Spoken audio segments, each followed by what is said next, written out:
Jagoan itu tidak diukur dengan otot, kuat-kuatan, fitness ya ini, masya Allah, nggak ada yang berani sama anak. Kata Nabi SAW, laisya syadid bisur'ah.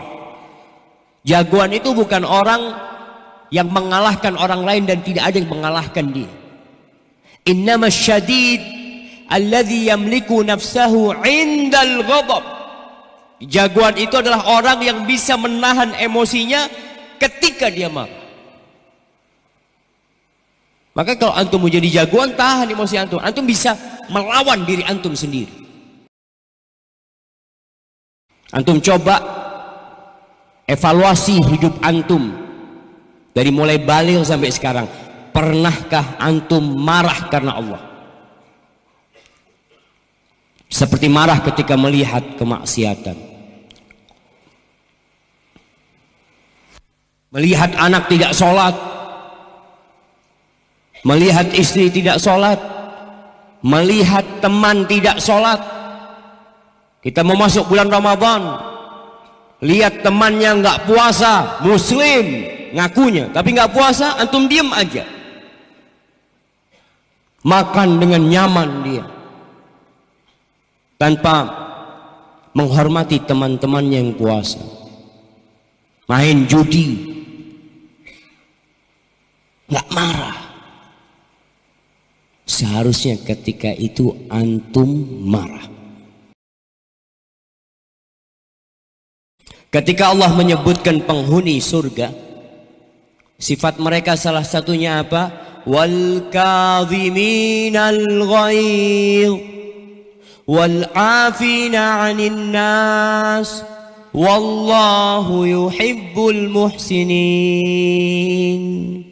Mereka adalah orang-orang yang suka menahan emosinya, menahan amarahnya, dan memaafkan orang lain. Dia dicaci maki, dia dicela,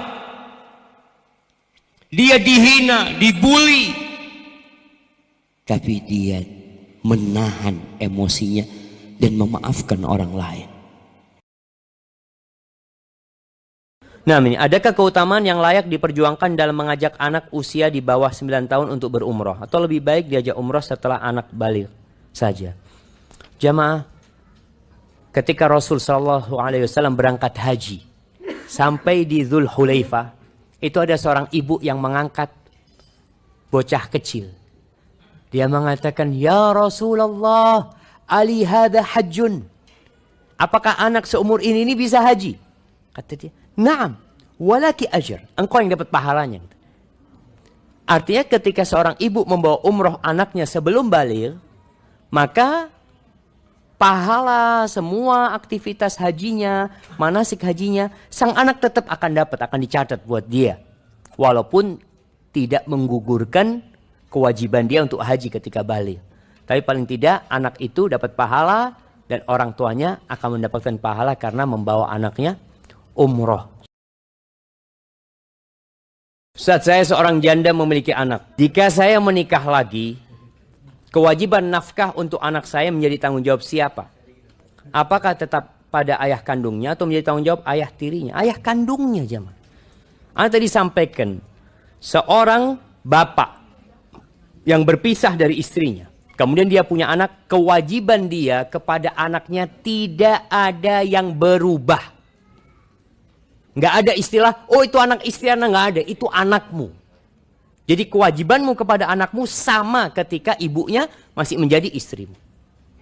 Maka tidak ada yang berubah. Jadi ketika seorang istri ini menikah lagi, tapi hak asuhnya ini yang bisa diambil sama bapak kandungnya.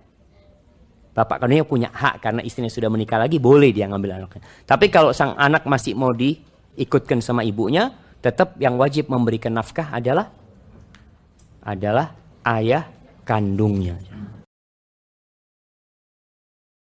Kita tuh Masya Allah jemaah, anak kadang-kala kalau melihat ya ada konser musik di satu tempat jemaah, orang itu berangkat dari sebelum asar. Nanti di konser musik itu berdiri semuanya jemaah, sampai tengah malam. Kemudian pulang. Nah, terus berpikir, dapat apa sih mereka? Apakah setelah mendengarkan konser musik besok paginya, alhamdulillah Pak Ustadz, sejak saya ikut konser musik ini, iman Anda bertambah Ustadz. Anda bisa sholat malam, alhamdulillah, sholat subuh berjamaah, bisa puasa sunnah. Apakah itu terjadi jemaah? Nggak ada yang ada. Sholat ditinggalkan, zikrullah ditinggalkan, meremehkan orang lain. Nanti kaki akan menjadi saksi kemana engkau melangkah selama ini.